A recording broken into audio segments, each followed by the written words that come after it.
క్రీస్తునందు ప్రేమైన సహోదరి సహోదరులకు యేసుక్రీస్తు నామములో శుభములు. దేవుని యొక్క కృప మీకు కలుగును గాక. ఈరోజు దేవుడు మనకిచ్చిన మాట మార్కు సువార్త 4వ అధ్యాయం 18-19 వచనాలు. ఇతరులు ముండ్ల పొదల్లో విత్తబడిన వారు, వీరు వాక్యం విందురు గాని ఐహిక విచారములను, ధనమోసమును మరి ఇతరమైన అపేక్షలను లోపల చొచ్చి వాక్యమును అణిచివేయట వలన అది నిష్ఫలమగును.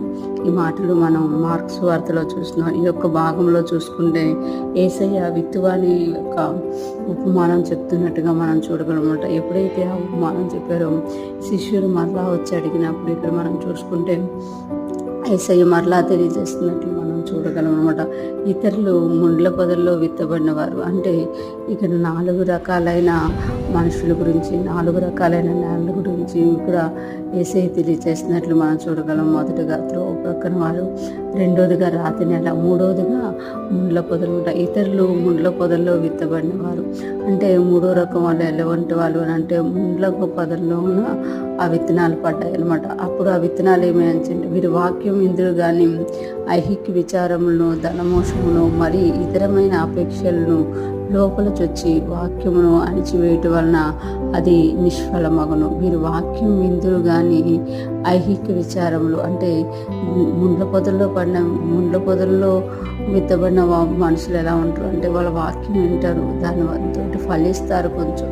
కానీ ఐహిక విచారములు, ధనమోసమును మరి ఇతరమైన అపేక్షలు అంటే ఐహిక విచారములు, లోక సంబంధమైన వాటిలో విషయంలో విచారములు, ఇంకొకటి ధనమోసము, ధనము ఎలాగ వస్తుంది ఎలాగా అనేది, మరి ఇతరమైన అపేక్షలు అంటే ఇంకా అనేకమైన ఇతరమైన అపేక్షలు లోపల చొచ్చి వాక్యం ఏం చేస్తాయంట అణిచివేయటం వల్ల.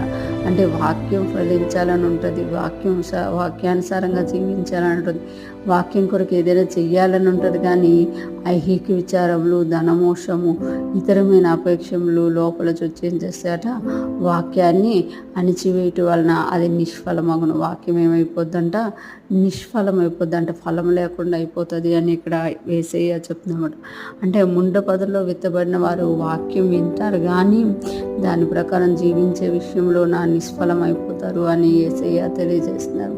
ఈరోజు ఫ్రెష్ మనం వింటున్న ప్రతి ఒక్కరం కూడా వాక్యం వింటున్న మనము ఏ నేలలాగా ఉన్నామో అనేది గమనించుకోవాలి.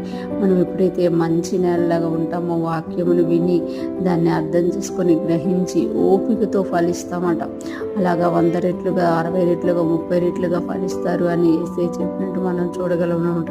ఎప్పుడైతే మనము ఓపిక కలిగి ముందుకెళ్తామో వాక్యం విని మనం ఫలించేవారిగా ఉంటామన్నమాట. ఈరోజు ఫ్రెష్ మనం విన్న ప్రతి ఒక్కరం కూడా ఒకవేళ మనలో ఎవరైనా ముండ్ల నేల లాంటి వారు ఉంటే, ముండ్ల పొదలు లాంటి వారు ఉంటే అది తొలగించుకొని మంచి నేలగా మారి విన్న వాక్యాన్ని నిష్ఫలంగా కాకుండా ఫలించే వారంగా దాని ద్వారా మనం ఆశీర్వదింపబడి అనేక మందికి ఆశీర్వాదకరంగా ఉందముగాక.